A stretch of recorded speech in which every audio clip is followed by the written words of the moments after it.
Nate man pinagsasapak sa studio at komento niya sa nangyari. Tama na chismis, gawa na ulit ng pera.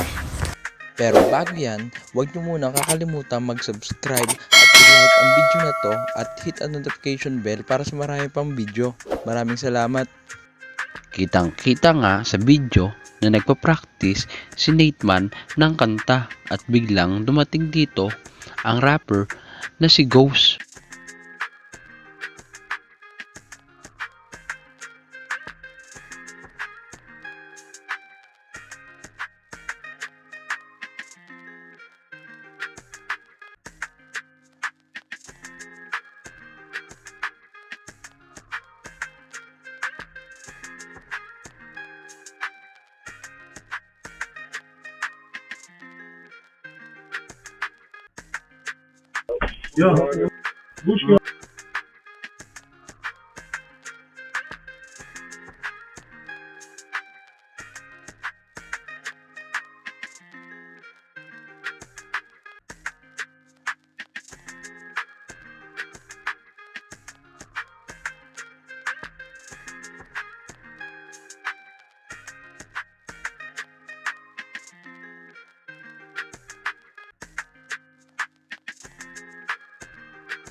Madali lang pumalag o lumaban o gumawa ng hakbang para makaganti.